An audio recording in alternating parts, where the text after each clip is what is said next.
Otoño de 1557. El emperador Carlos de Austria vive retirado en el monasterio de Yuste, después de haber abdicado en su hijo Felipe II. Le acompaña una de las personas en las que más confía, Francisco de Borja, que fue marqués de Lombay y virrey de Cataluña, y ahora es sacerdote y comisario general de la Compañía de Jesús en España.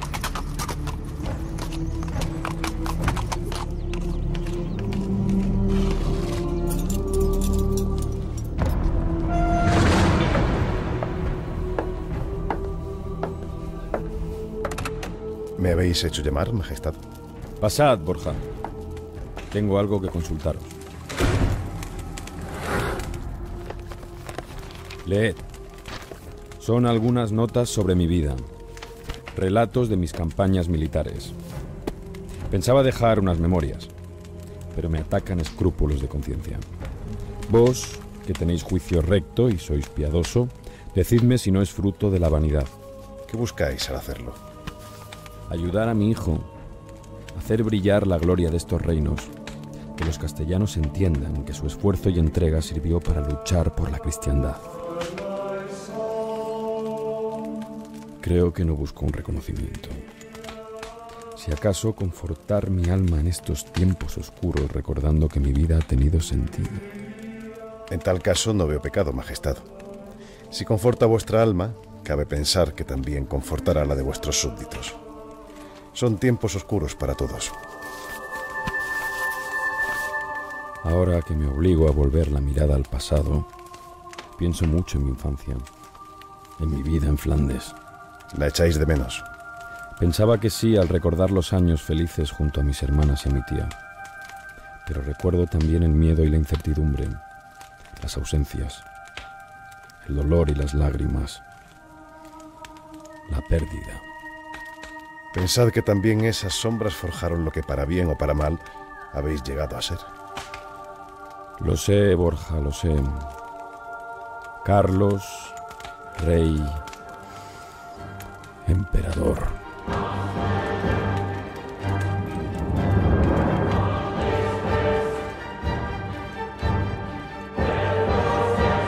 Carlos de Gante. La infancia de Carlos, rey emperador. Episodio 1. Hijo de rey.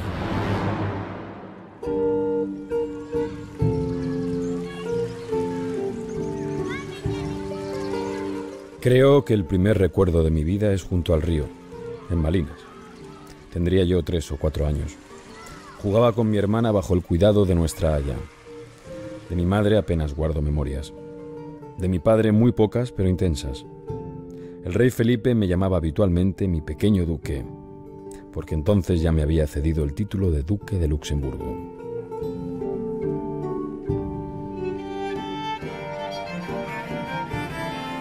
A Carlos se le preparaba para ser rey algún día de Castilla y de Aragón, y por eso le rodearon de grandes maestros muy pronto. Algunos eran españoles, aunque no lograron que aprendiese castellano con fluidez. Recuerdo con especial afecto la dedicación de mis maestros para que aprendiese los complicados ceremoniales de la Casa de Borgoña. Casi no había aprendido a andar y ya me enseñaron las normas que regían en la corte. Odiaba aquellas sesiones en las que me vestían con hermosos pero complicados brocados. Mi tía Margarita me hizo entender su importancia. Un rey es un rey, incluso cuando es débil o reina sobre un pequeño territorio. Pero en Borgoña solo hubo duques y condes que tenían que ganarse el respeto de los vecinos. Carlos, estáis destinado a ser soberano de un gran reino. No olvidéis nunca que el poder viene del cielo, pero también se conquista a través del respeto y el temor que generan las victorias y la majestad de los actos del gobernante. Y eso incluye las ceremonias de la corte y la música y las artes.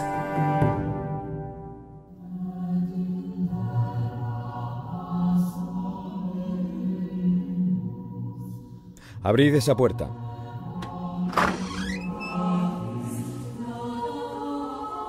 Es el coro que han formado los hermanos Jerónimos para acompañarme.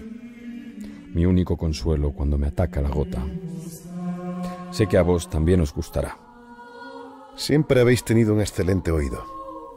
Me han contado que el otro día expulsasteis a un nuevo miembro del coro porque su timbre era diferente al del resto. No me lo recordéis. Lo noté nada más empezar la misa, pero a la altura del Kyrie se me hizo insoportable. La música es una puerta hacia el cielo, decía muy sabiamente uno de mis maestros.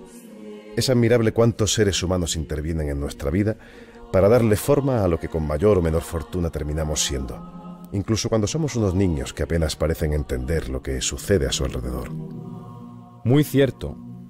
La corte de Malinas fue la mejor escuela, un lugar lleno de belleza y sensibilidad, una corte en la que también había tiempo para divertirse con fiestas y banquetes. Casi me duele el estómago de pensar lo que era capaz de comer entonces sin sufrir los dolores de ahora. Majestad, habéis de cuidar vuestra salud. Los copiosos almuerzos que... Basta, Borja. No deis pábulo a los chismes de los hermanos Jerónimos. Recuerdo que mi buena tía me advirtió de las fricciones que podrían generar nuestras costumbres y nuestro estilo de vida en la corte castellana. Ahora que la herejía se extiende por la cristiandad, no puedo evitar pensar a veces que quizá en nuestros hábitos cortesanos vivía un germen libertino que abrió las puertas a la peste luterana. ¿Vos qué pensáis? Me temo que si hay un libertinaje que ha abierto las puertas a la herejía, es el de algunos clérigos indignos. Y si no me equivoco, en aquella corte estaba también Adriano VI. El piadoso Adriano. Sí.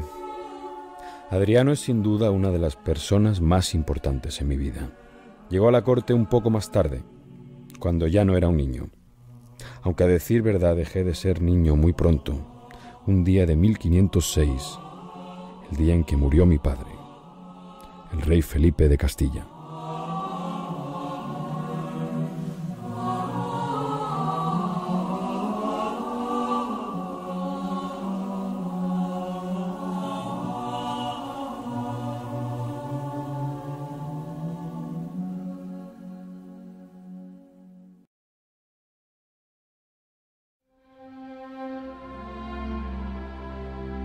Al morir Felipe el Hermoso en 1506, su hermana Margarita de Austria es nombrada regente y tutora de Carlos y sus hermanos. La reina Juana permanece en Castilla, donde ha dado a luz a la más pequeña de la familia, Catalina. Ambas acabarán siendo encerradas en Tordesillas por Fernando de Aragón. 50 años después, durante su retiro en el monasterio de Yuste, el emperador evoca la memoria de la reina Juana.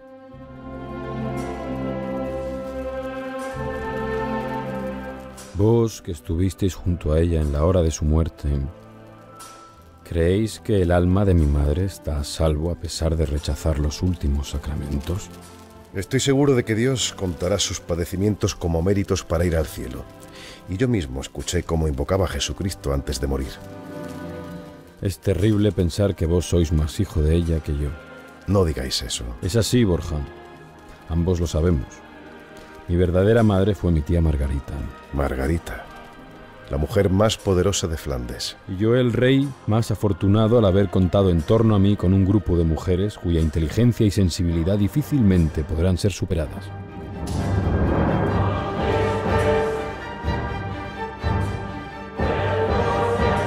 Carlos de Gante. La infancia de Carlos, rey emperador. Episodio 2. Mujeres en el poder. Hay mujeres mejor dotadas para gobernar que muchos hombres. Mi tía Margarita me lo demostró. Por eso no me chocó la devoción que descubrí en los castellanos por la memoria de mi abuela, la reina Isabel. He oído hablar mucho de ella.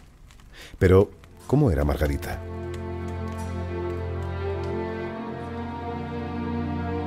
Era una mujer dulce pero firme, inteligente, segura de sí misma y de una gran sensibilidad.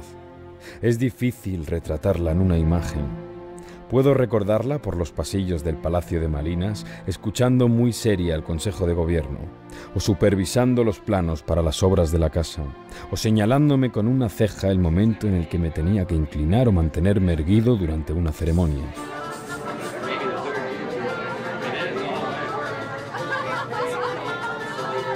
pero también la veo risueña y sonriente mientras sus sobrinos bailábamos durante una fiesta campestre, o mostrándonos a mi hermana Leonor y a mí un manuscrito miniado de su enorme biblioteca, o en la capilla, concentrada y casi en éxtasis, escuchando el canto del coro. Si hubiera que elegir una forma de describir a Margarita de Austria como gobernadora, podemos hablar de autonomía y libertad de espíritu. Margarita siempre luchó por tomar sus propias decisiones, incluso enfrentándose con su padre, el emperador Maximiliano, para defender su espacio de influencia política. Los muchos sufrimientos que vivió a lo largo de su juventud tuvieron que endurecerla. Eso no significa que su corazón no albergase amor. Rebosaba de él. España perdió una reina excepcional al morir el príncipe Juan. Bien se puede decir que la providencia quiso suplirlo regalándonos a la emperatriz. Mi querida Isabel, me hubiera gustado que las dos se conociesen en persona. Hubieran sido grandes amigas, estoy seguro. Os envidio, Francisco. Vos pasasteis más tiempo junto a mi esposa que yo. Pudisteis conocerla mejor. Vos erais el centro de sus más altos afectos, Majestad, y estos eran muy elevados. Hubo una época en la que clamé contra Dios por dejarme huérfano. Envidiaba a los niños que quizá contaban menos títulos y comodidades que yo, pero tenían a sus madres junto a ellos. No sabía que Dios golpeaba en mí como el herrero forja su espada en el yunque. Suplió esa falta con la presencia de mi esposa, de mis hermanas. He oído que Leonor y María pasan unos días en Jarandilla. Es conmovedor ver cómo os aman. ¿Me aman? Sí, me aman. A pesar de que han sido peones de las necesidades políticas de la familia. Pobre Leonor. La recuerdo seria y responsable ya de niña. Siempre atenta a protegerme o a llamar la atención de Isabel y María si no se comportaban en alguna ceremonia. Y María ha sido la mejor gobernante y embajadora. Una madre para todos. Las he obligado tantas veces a actuar contra sus inclinaciones. Majestad, gobernar un imperio supone tomar decisiones contra el propio corazón. Ya habéis oído a mi hermana decir que tengo el corazón de piedra. ¿Qué razón tenía mi hermano Fernando cuando le eché en cara que nuestro abuelo había tomado decisiones con razones de rey, que no de padre? Antes o después todos los reyes han de ser despiadados. Antes o después todos los reyes han de ser despiadados. Desde niño hube de acostumbrarme a las luchas de poder a mi alrededor, como la pelea que sostuvieron mi tía Margarita y el señor de Chievres. Aprendí que en esos casos la ternura puede ser debilidad. El señor de Chievres, Guillermo de Croix. Sí, mi querido Chievres. Sé que fue el hombre más odiado por mis súbditos y que se le puede acusar de exceso de ambición. Pero él fue el gran arquitecto del poder que llegué a poseer, el consejero siempre dispuesto a imponer su voluntad para acrecentar mi grandeza. Guillermo de Croix, el espejo del padre que no tuve a mi lado.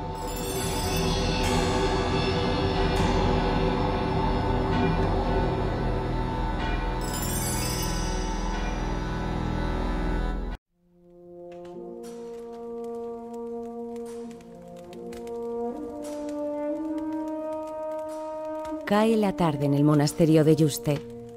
El emperador Carlos V sigue recordando su niñez junto al padre Francisco de Borja. Se crea uno de esos extraños momentos en los que Carlos baja la guardia y abre su corazón a otra persona.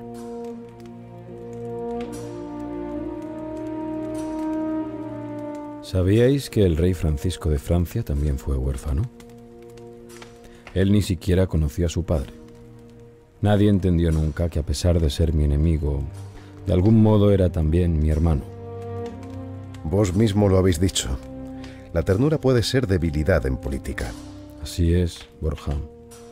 Y fue el señor de Chievres quien me lo enseñó. Que Dios tenga en su gloria a ese... Que Dios tenga en su gloria. a pesar del odio que le guardáis. Yo y Castilla entera. Lo sé. Lo sé. A pesar del odio que guardáis vos y Castilla entera por él, yo siempre conservaré una memoria de respeto y agradecimiento por Guillermo de Croix, el señor de Siebres, la persona más sagaz que he conocido nunca y el hombre que me enseñó a llevar la corona.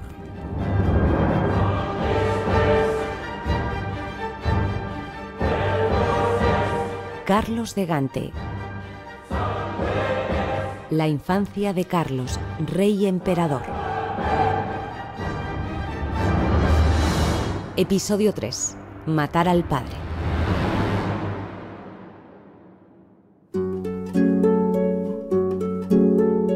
Carlos tenía 9 años cuando Guillermo de Croix, señor de Siebres, fue nombrado primer chambelán del joven heredero.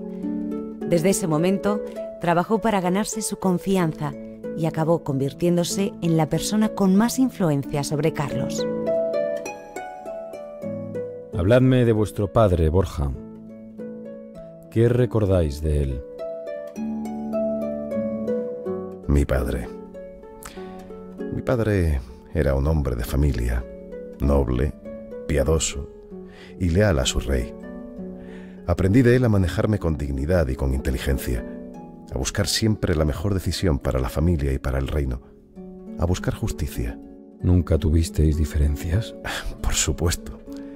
Él me impuso el camino de la corte cuando yo hubiera preferido una vida entregada a Dios. Y no faltaron disputas con él y con su segunda mujer. Y sin embargo lo amáis. De Siebres yo también podría decir que era un hombre de familia, porque su familia era yo y era la corte de Flandes. De él aprendí a moverme entre reyes y embajadores. Me enseñó a ser un príncipe cristiano y a soñar con el gobierno de Europa. ¿Y vos también tuvisteis diferencias con él? Las tuve, pero eso fue después, no cuando fue nombrado mi chambelán. Si lo hubierais conocido, si lo hubieran conocido en persona, tantos de los que lo criticaban hubieran comprendido por qué era tan fácil amarlo y dejarse conquistar por él. Dicen que dormía en vuestra misma estancia, para así mejor serviros. Dicen que lo hacía para controlar mi voluntad. Y puede que así sea. Pero cuando era joven, tener al señor de Siebres de mi parte era saber que todo saldría bien y los obstáculos serían vencidos. Bastaba una sola frase suya para tranquilizarme. Solo preciso que confiéis en mí.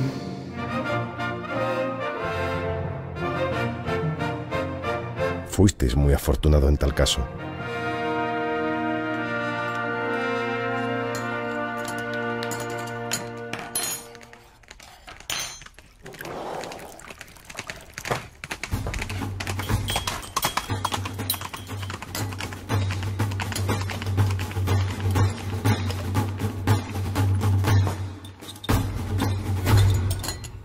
Con él aprendí a montar a caballo, a jugar al ajedrez y decidir el mejor movimiento pensando en la estrategia global.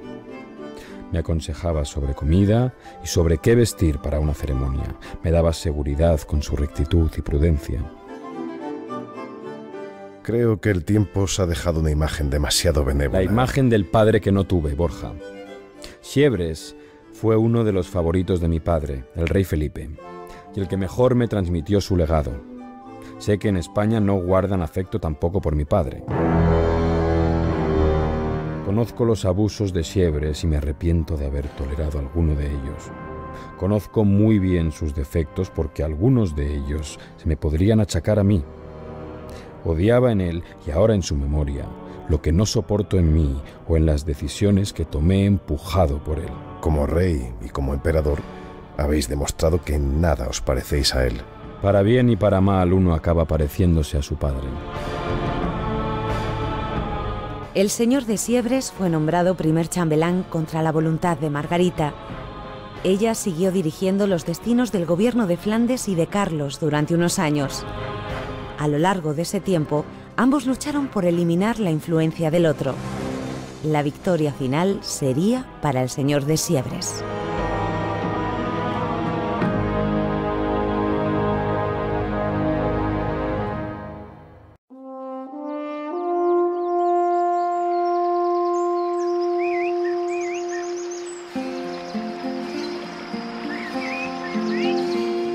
En su retiro en el monasterio de Yuste, al emperador Carlos le gusta contemplar el paisaje al atardecer. El sol se oculta tras la sierra, el llano se extiende a sus pies, los robles y los castaños se elevan en las laderas.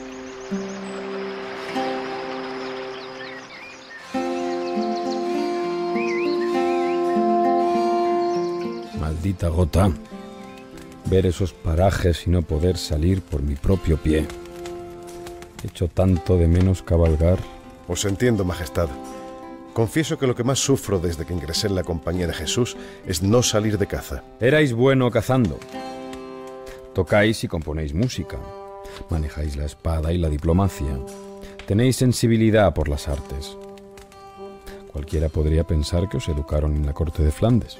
¿Me habláis de Flandes o de utopía, Majestad? No exagero, Borja. ¿Qué corte ha reunido a tantos artistas, hombres de letras, caballeros y figuras religiosas a la vez? Un futuro papa, un futuro emperador, pintores, caballeros que han ganado guerras por toda Europa, incluso a Erasmo.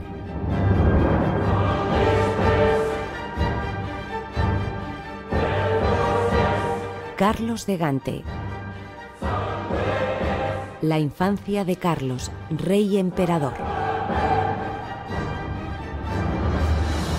Episodio 4. Príncipe y caballero. ¿Habéis leído Le Chevalier de Liveray, de Olivier de la Marche? No, aunque he oído hablar mucho de él. Pocos libros me resultan interesantes. Entre ellos, Le Chevalier de Liveray es mi favorito. En él aprendí que la principal aspiración de un caballero es acrecentar su honor con hazañas. Cada vez que lo leo me hace viajar a los años de juventud en Flandes, cuando soñaba con ser un héroe.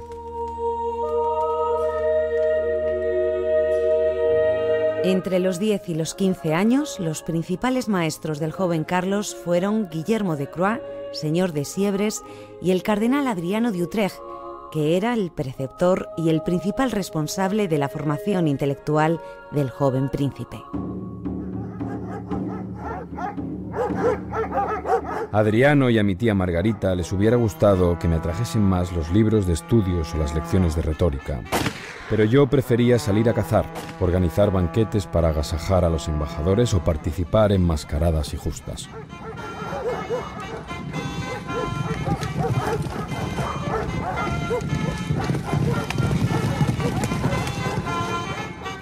Yo, en cambio, hubiera preferido dedicar más tiempo a los libros y a la contemplación, en lugar de frecuentar la corte. De niño era débil y enfermizo, y por eso necesitaba hacer ejercicio cuando crecí. Mi cuerpo se fortaleció gracias al deporte y a la caza. Recuerdo cómo escenificaba con mis amigos y montando a caballo las guerras contra el turco. Yo siempre me ponía al frente de las tropas cristianas. Premonitorio. Sí, el mando de los ejércitos no me era ajeno cuando fui coronado, ni el título real. Para entonces me habían nombrado rey en los gremios de cazadores y arqueros de Malinas, y en el de arqueros de Bruselas.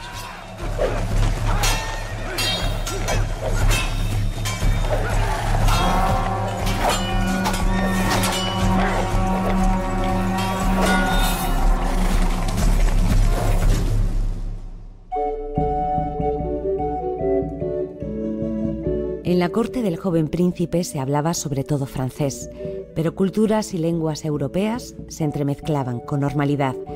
Los grandes banquetes y las fiestas eran habituales, siempre regidos por la ceremoniosa etiqueta borgoñona. Pintura y música eran pieza fundamental de la vida cortesana. Hace años que la gota me impide tocar la spinetta o el manicordio. Cuántas horas pasé ante el teclado, interpretando la música que Henry de Bredemers me enseñó. Cuántas sonrisas arrancadas a mi tía cuando me veía tocar junto a mis hermanas, todos unidos. Como un solo cuerpo. En perfecta armonía, sí. He aspirado siempre a lograr esa armonía en mi familia, en mis reinos, en la cristiandad. La armonía que aprendí de nuestras ceremonias cortesanas, de los pinceles de nuestros pintores, de los ejercicios de caza, de los torneos entre caballeros. pero era una misión inalcanzable. Nadie podría negar sin faltar a la verdad que sois quien más ha luchado por la defensa de la unidad católica en este siglo de disputas y divisiones. La idea del soldado cristiano ha estado siempre en mi corazón. Y cada vez que llevaba el collar de la Orden del Toisón de Oro sobre mis hombros, sentía la responsabilidad de salvaguardar la fe. Pensaba entonces que el único enemigo contra ella sería el turco.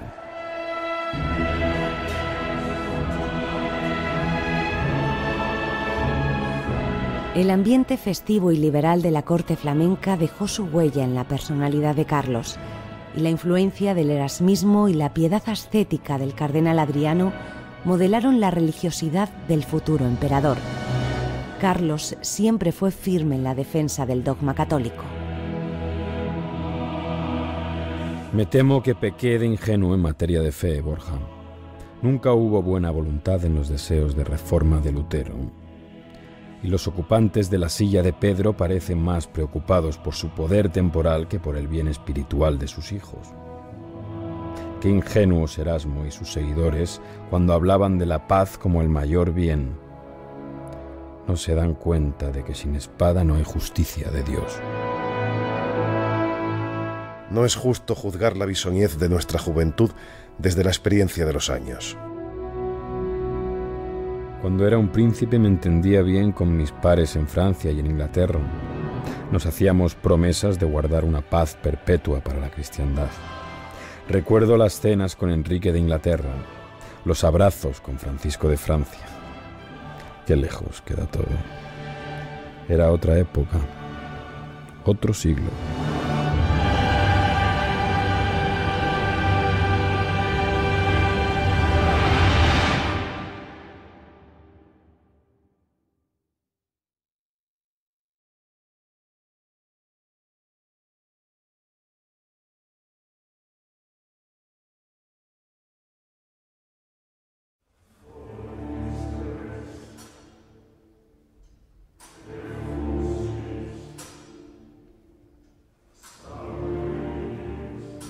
Monasterio de Yuste, 1557. Majestad, veo que vuestra pasión por los relojes no ha hecho más que acentuarse. He traído hasta aquí a mi relojero. Me encanta ver cómo monta y desmonta los engranajes y tratar de imitarlo. La sencilla complejidad de estos artificios es fascinante. Además, los relojes me recuerdan que cada vez queda menos para abandonar este valle de lágrimas. Dios mediante, ese momento queda lejos. Cada día que pasa lo espero con más ganas. Tengo ya 56 años. He vivido todo lo que tenía que vivir. He cumplido mi misión o he tratado de cumplirla. Soy el último vestigio de una época moribunda. Majestad. ¿No os dais cuenta de que ya no queda nadie de aquellos con los que llevo 40 años disputando el futuro de Europa? ¿Dónde están? ¿Dónde está Francisco, el rey de Francia, mi mayor enemigo? ¿Dónde están Enrique de Inglaterra y sus 6 esposas? ¿Y Martín Lutero? ¿Dónde Clemente VII y Paulo III? ¿Dónde Barbarroja? Sí, sé dónde están, esperándome al otro lado de la muerte.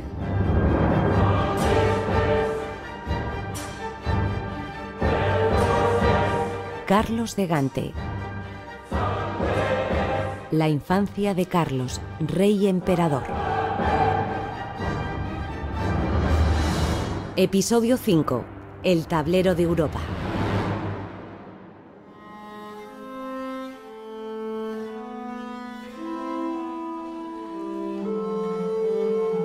Con 15 años, Carlos es declarado mayor de edad y pasa a gobernar sus territorios en Flandes. Casi al mismo tiempo, Francisco de Angulema es coronado rey de Francia. Por entonces, Enrique VIII lleva más de un lustro reinando en Inglaterra, León X es papa y el sultán del Imperio Otomano es Selim I. ¿Sabéis que estuve prometido con la mujer del rey Francisco? ¿Con Claudia? Me prometieron cuando tenía 1 año. El compromiso duró poco. Enseguida planearon mi boda con María, la hermana de Enrique de Inglaterra. Supongo que tampoco duraría mucho. No os creáis. Estuve cerca de desposarla. Incluso pusimos fecha a la boda, durante unos días magníficos que pasé con Enrique en Tournai. Enrique podía haber sido un buen amigo si no hubiéramos tenido que ser rivales. ¿Y desde entonces estuvisteis libre de compromiso hasta que llegó Isabel? De eso nada. Todavía hubo 2 compromisos más, con Renata de Francia, la hermana de Francisco, y luego con Luisa, su hija. Una amistad con Francia hubiera cambiado todo lo que pasó después. Entonces había concordia entre nosotros. En 1515 me convertí en señor de los Países Bajos y pensaba como tal. Francisco fue coronado rey de Francia ese mismo año. Era necesario llevarse bien con él para proteger las fronteras de Flandes. 1515 fue un año en el que Carlos pasó mucho tiempo en recepciones oficiales, partidas de caza con nobles y embajadores y viajes a través de sus dominios flamencos. El año siguiente comenzaría con la muerte de Fernando el Católico, su abuelo, regente de Castilla y rey de Aragón.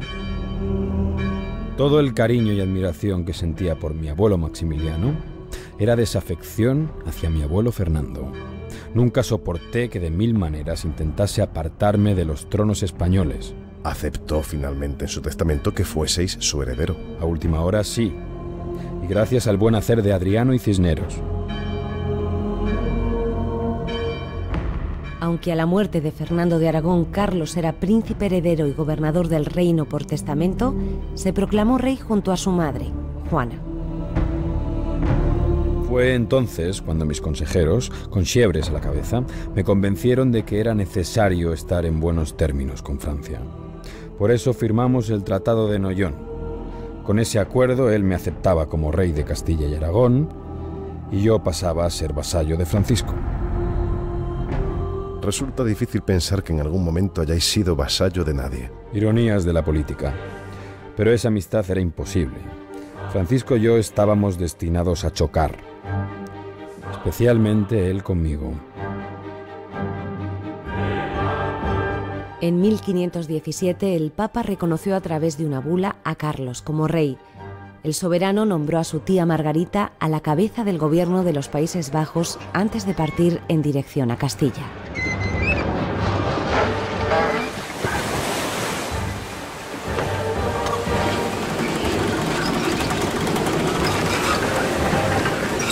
En septiembre de 1517 partimos con 40 barcos desde el puerto de Flesinga en dirección a Santander. Si entonces hubiera sabido lo que me esperaba por delante, habría desfallecido. Nunca os he oído hablar de aquel viaje.